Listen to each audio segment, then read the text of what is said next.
Horror is one of those movie genres where each movie that is successful once is driven right into the ground over time through countless sequels and spin-offs and remakes and prequels and you name it. Hey, you know what? Alfred Hitchcock's Psycho, really good movie. Here's 4 more of them, and a shot-for-shot remake, and a TV series. Hellraiser, yeah, that was good, but was it in space? Didn't think so. Listen, I'm giving the horror genre a hard time, but I love it. I even love some of the pointless sequels I'm making fun of. Halloween 3 is bizarre and awesome. I like most of the Texas Chainsaw films except for the remakes. Freddy Krueger is way more fun in the sequels, and Jason's not even in the first movie, really. All this to say, horror sequels and remakes are just a thing you gotta expect at some point will happen. Such is the horror movie law. And so, here we have a direct sequel to the first Candyman movie called Candyman. There is a special place in hell for sequels that have the same title as like the original movies. It's the hottest place in hell, and it's also the coldest. It's hell, alright? It doesn't have to make sense, it just has to hurt, it just has to be thoroughly unpleasant. But those movies are there. Of course, horror big brains will remind you that there are already Candyman sequels out there. Candyman Farewell to the Flesh and Candyman Day of the Dead. Having not seen either of these, I went into this new Candyman movie pretty fresh. I'd rewatched and reviewed the first Candyman only about a year ago. I was truly ready for Candyman 2, aka Candyman 4, aka Candyman. Seriously, Hollywood, Jesus Christ. The first Candyman movie, I think, was an excellent film. It's not the most terrifying movie out there, but since it's based on a short story by Clive Barker, it's every bit as creepy and as gory as you'd expect. Plus, it's about something. It says something about society and tries to show the poison that racism can spread through generations. I think we can all agree it's a much cleverer horror movie than most. The Bloody Mary style premise is a bit of a gimmick, but it's handled really seriously in the movie and you buy it. The character Helen, played brilliantly by Virginia Madsen, and her descent into madness after her many encounters with the Candyman is fascinating and very unpleasant. The Candyman himself is a tragic figure, but nevertheless a scary, merciless one you really don't want on your bad side. Some scenes in that movie are hard to forget, and it's altogether a tough act to follow. Which is why, they've had a tough time following it until now. The new Candyman is directed by DaCosta, as well as co-written and co-produced by Jordan Peele, who has enjoyed success with his own horror films recently. It stars Yahya Abdul-Mateen II as an artist with painter's block. Painter's block, is that an expression? Is that a thing? I think it's a thing, but is that a thing people say?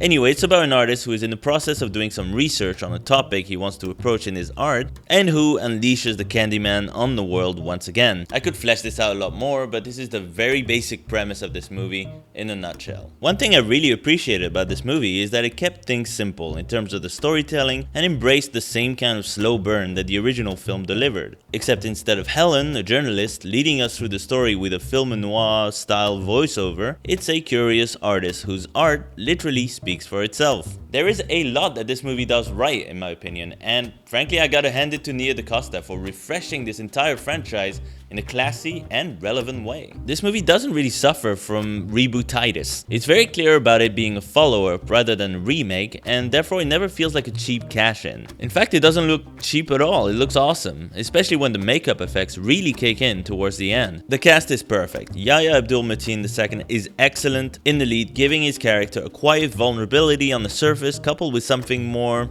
narcissistic and sinister hiding deep inside. The guy learns that someone he knows just died a horrible death, and the first thing he thinks about is, hey, people are talking about my paintings on television. Isn't this awesome? Yeah, this guy's an asshole. Teyonah Parris, meanwhile, is great as his partner because her sensible approach contrasts really well with the deteriorating artist. It was also awesome to see Vanessa Williams reprise her role from the first movie and not just nail it, but like friggin' kill it.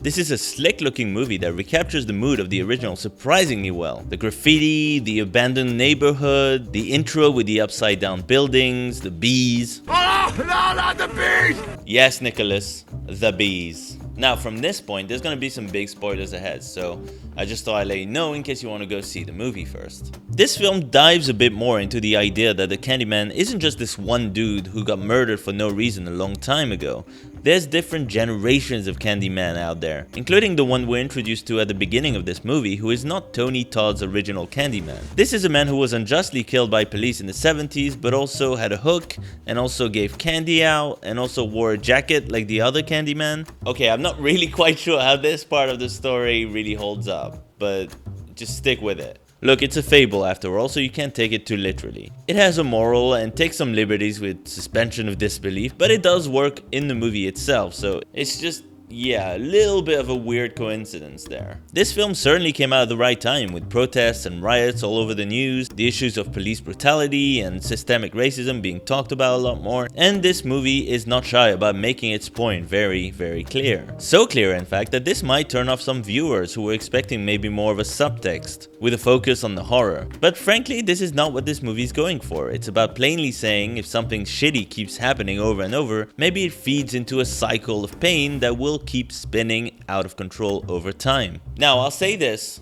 The kills in this movie are a little bit disappointing. We all remember the baby abduction scene in the original, how shocking and upsetting it was. It's definitely a hard sequence to forget, that's for sure. Here, some of the kills you don't even really see, and those that you do see are executed well, but no better than in your generic horror movie next door. And this is part of why I think this movie is quite good, just not quite great. I like a good slow burn, and I like a more subtle horror movie, but this movie is not subtle at all, so why not present us with some mind-blowing kills? Especially since at the heart of it all is an artist. The genius of the original film, in my opinion, was framing it as an investigation where the investigator finds themselves in the middle of their own case, not knowing what's reality and what's fantasy. This made for a very surreal detective movie. Why not involve the artworks a lot more in the kills themselves? Now, I'm not saying go full on like Freddy Krueger and have the Candyman just pop out of paintings every 5 seconds, but at least try some of the stuff that Velvet Buzzsaw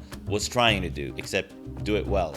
As it stands, whenever the Candyman shows up, it's not quite as impactful as it could have been, and that's a shame. There's a couple of solid twists in the movie I really liked, and I gotta say, this is overall a very solid horror sequel slash reboot. Yahya DaCosta brings Candyman back to life and does so with enough style and fury to make it a worthy reboot. Sure, visuals wise there was some room in there for improvement, specifically in terms of the Candyman's carnage itself, but this remains an appropriately gloomy, creepy, and clever horror movie that's well worth checking out, though personally, I still prefer the original film. So that's my take on the new Candyman. What did you guys think of this reboot? Did you like it? Did you hate it? Let me know in the comments, and don't forget to ring that little bell below and subscribe to the channel. And like the video, don't forget that.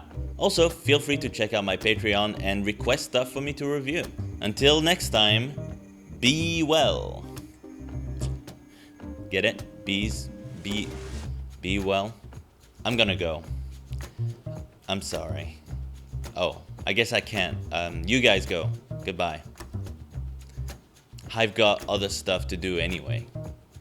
Hive got other stuff to do anyway.